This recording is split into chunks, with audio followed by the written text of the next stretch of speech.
ITI pass કરેલા યુવાનો માટે ગુજરાતમાં નોકરી મેળવવાની સારી તક આવી ગઈ છે. ગુજરાત રાજ્ય માર્ગ વાહન વ્યવહાર નિગમ દ્વારા હેલ્પરની બમ્પર ભરતી બહાર પાડવામાં આવી છે.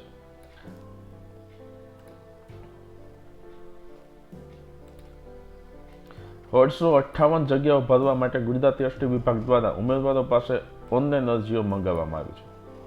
ગુજરાત એસટી ભરતી પોસ્ટની વિગતો, શૈક્ષણિક લાયકાત, પસંદગી પ્રક્રિયા, નોકરીનો પ્રકાર, નોકરીનું સ્થળ, પગાર ધોરણ, અરજી કરવાની છેલ્લી તારીખ, એપ્લિકેશન મોડ સહિતની મહત્વની માહિતી જાણવા માટે આ વિડીયોને મિત્રો તમારે છેલ્લે સુધી જોવો જોઈએ.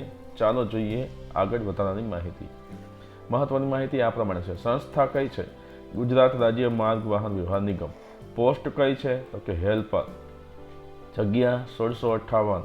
પગાર ધોરણ 21,100 રૂપિયા 5 વર્ષ માટે ફિક્સ આપવામાં આવશે. Application mode online. વયમર્યાદા 18 થી 35 વર્ષ સુધી. અરજી કરવાની છેલ્લી તારીખ 5/1/2025. અરજી ક્યાં કરવી? તો અહીં આપણને વેબસાઇટ આપેલી છે. https ઓજસ વેબસાઇટ છે, એની પર તમારે અરજી કરવાની રહેશે. વધારાની વિગતો આ પ્રમાણે છે. કેટેગરી કઈ કઈ છે અને જગ્યા કેટલી છે? તો કે બિન અનામત જગ્યા કેટેગરી માટે 737 જગ્યા છે. ઈડબ્લ્યુએસ માટેની 194 જગ્યા છે. સામાજિક શૈક્ષણિક પછાત વર્ગ માટે 264 જગ્યા.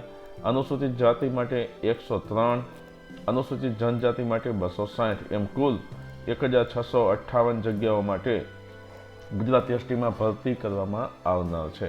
હવે જોઈએ શૈક્ષણિક લાયકાત શું રહેશે. તો સરકાર માન્ય આઈટીઆઈનો મિકેનિક મોટર વ્હીકલ અથવા તો મિકેનિક ડીઝલ અથવા જનરલ મિકેનિક અથવા ફિટર અથવા ટર્નર અથવા ઇલેક્ટ્રિશિયન અથવા સીટ મેટલ વર્કર અથવા ઓટોમોબાઈલ બોડી રિપેરર અથવા વેલ્ડર કમ ફેબ્રિકેટર અથવા મશીનિસ્ટ અથવા કાર્પેન્ટર અથવા પેઇન્ટર જનરલ અથવા ઓટોમોબાઈલ પેઇન્ટર રિપેરરનો ઓછામાં ઓછો 1 વર્ષનો કોર્સ પાસ કરેલો હોવો જોઈએ. આ ઉપરાંત વધારાની શૈક્ષણિક લાયકાત જાણવા માટે તમારે આ વિડીયોના ડિસ્ક્રિપ્શનમાં આપેલ લિંક ઉપરથી સત્તાવાર નોટિફિકેશન ડાઉનલોડ કરીને એને ધ્યાનપૂર્વક વાંચવું. શું છે વયમર્યાદા? તો વયમર્યાદા આ પ્રમાણે છે. ગુજરાત એસટી દ્વારા બહાર પાડવામાં આવેલી ભરતી માટે અરજી કરનાર ઉમેદવારની ઉંમર 18 વર્ષ અને 35 વર્ષની વચ્ચે હોવી જોઈએ. 5/1/1990 થી 6/1/2007 વચ્ચે જન્મેલા ઉમેદવારો અરજી કરી શકશે. ત્યારબાદ જોઈએ પગાર ધોરણ. પસંદગી પામનાર ઉમેદવારોને હેલ્પર કક્ષામાં 5 વર્ષ માટે માસિક 21,100 ફિક્સ પગારથી કરાર આધારિત નિમણૂક આપવામાં આવશે.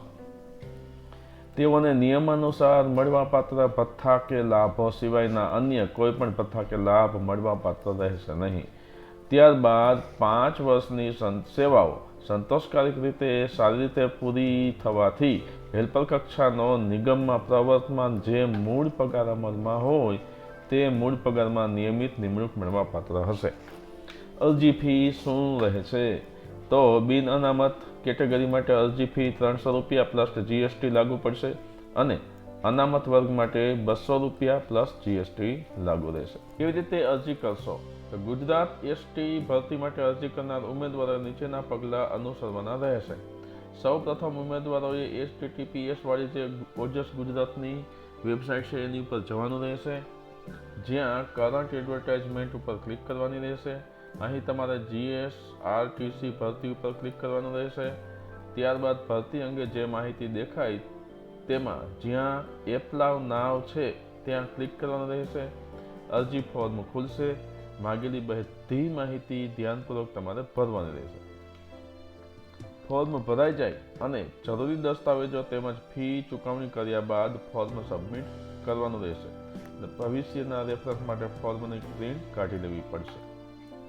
તો ઉમેદવારોને સૂચના કે ગુજરાત એસટી વિભાગની ભરતી માટે અરજી કરતા પહેલા આ વિડીયોના ડિસ્ક્રિપ્શનમાં આપેલ લિંક ઉપરથી સત્તાવાર નોટિફિકેશન ડાઉનલોડ કરી તમારે એને ધ્યાનપૂર્વક વાંચવું, અભ્યાસ કરવો અને ત્યારબાદ તમારે અરજી કરવાની રહેશે. તો મિત્રો, આવી જ અન્ય માહિતી માટે મારી યુટ્યુબ ચેનલ માય સ્ટુડન્ટ એજ્યુકેશનને સબસ્ક્રાઈબ કરો, તમારા અન્ય મિત્રોને પણ શેર કરો અને આ વિભાગમાં નોકરી મેળવીને તમારા કુટુંબને મદદરૂપ બનો એવી તમને સૌને શુભેચ્છા. ધન્યવાદ.